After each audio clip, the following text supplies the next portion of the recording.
नमस्कार, मैं अनीता पांडे, शासकीय high school police line Shahdol, सामाजिक विज्ञान, कक्षा 10वीं, अध्याय 4, परिवहन संचार एवं विदेशी व्यापार।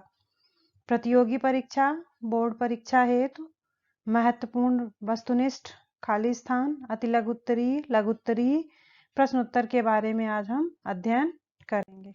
तो आइए जानते हैं अध्याय 4 के महत्वपूर्ण प्रश्नोत्तरों के बारे में। पहला है, भारत में रेलवे जोन की संख्या कितनी है? तो भारत में रेलवे जोन की संख्या 16 है।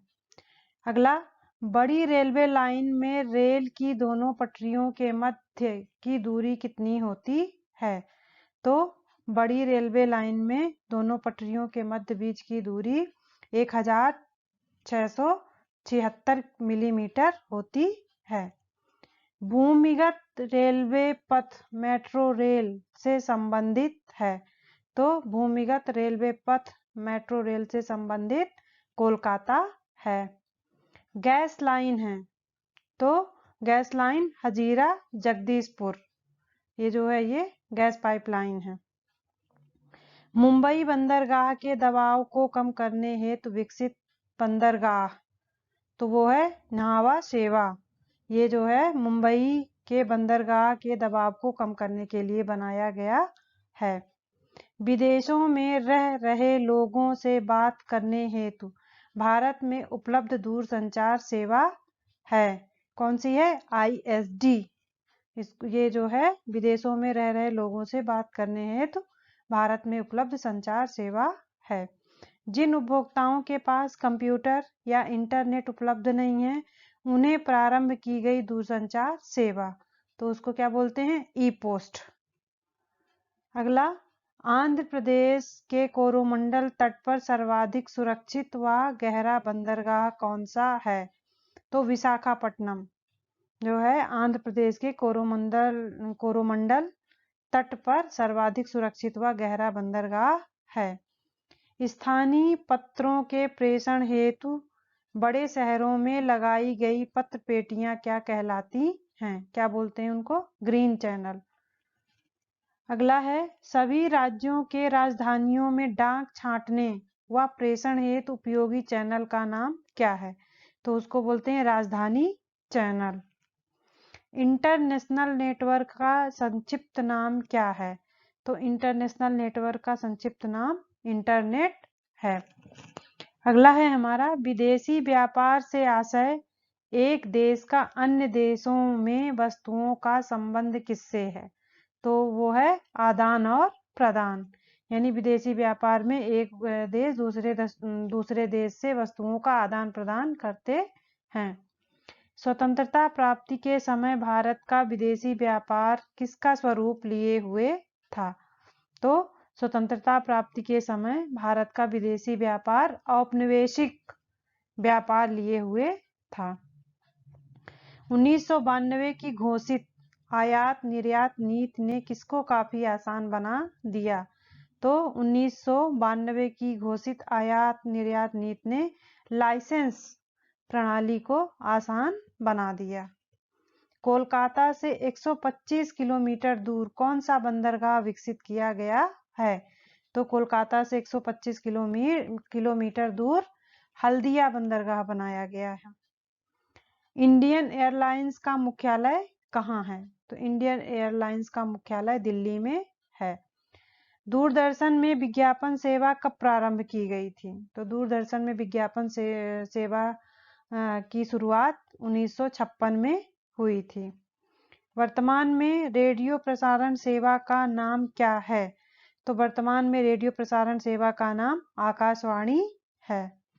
भारत में दूरदर्शन के शैक्षिक चैनल को प्रमुखतया किस नाम से जाना जाता है? तो वो है DD ज्ञान दर्शन चैनल। इसको भारत में दूरदर्शन के शैक्षिक चैनल के नाम से जाना जाता है। राष्ट्रीय राजमार्ग विकास परियोजना को किस वर्ष में तैयार किया गया? तो राष्ट्रीय राजमार्ग विकास परियोजना को वर्ष 1999 में तैयार किया गया था। भारत का सबसे बड़ा व्यापारिक भागीदार है? तो भारत का सबसे बड़ा व्यापारिक भागीदार संयुक्त राज्य अमेरिका है। भारत की प्रमुखतम आयात वस्तु है, तो भारत की प्रमुखतम आयात वस्तु खनिज तेल है। दूरदर्शन में रंगीन कार्यक्रमों का प्रसारण किस वर्ष में प्रारंभ किया गया? तो दूरदर्शन में रंगीन कार्यक्रमों का प्रसारण वर्ष 1982 में प्रारंभ किया गया। अब अगला है क्वेश्चन हमारा, अमृतसर, अंबाला, जालंधर, दिल्ली राष्ट्रीय राजमार्ग की लंबाई कितने किलोमीटर है? तो इनकी लंबाई 456 किलोमीटर है। भारत में रेलवे प्रणाली का प्रारंभ कब हुआ? तो भारत में रेलवे प्रणाली का प्रारंभ 1853 में हुआ। बंदरगाह किसे कहते हैं? तो बंदरगाह किसे कहते हैं? जल एवं थल के मिलने के स्थल को हम क्या बोलते हैं? बंदरगाह। भारत में टेलीविजन सेवा का नियमित प्रसारण कब से प्रारंभ हुआ? तो भारत में टेलीविजन सेवा का नियमित प्रसारण 1965 में प्रारंभ हुआ। भारत में रेल मार्गों का विकास किस वर्ष में हुआ? तो भारत में रेल मार्गों का विकास 1853 में हुआ। पवन हंस की स्थापना कब की गई? तो पवन हंस की स्थापना 15 अक्टूबर 1985 में की गई। ट्रैम्प किसे कहते हैं? तो ट्रैम्प क्या है? मालवाहक जहाज, जो जहाज माल लाते और ले जाते हैं उनको ट्रैम्प कहते हैं। सभी देश तार भेजने के लिए कौन सी सांकेतिक भाषा का प्रयोग करते हैं? तो जो सांकेतिक भाषा का प्रयोग करते हैं उसका नाम मोर्स कोड है। किस राष्ट्र द्वारा निर्यात से प्राप्त माल को किसी अन्य राष्ट्र के लिए निर्यात को क्या कहते हैं? तो वो है पुनः निर्यात। जब कोई राष्ट्र अपनी आवश्यकता की वस्तुएं विदेशों से मंगाता है तो उसे क्या कहते हैं? तो उसको हम आयात कहते हैं। भीतरी व्यापार क्या है?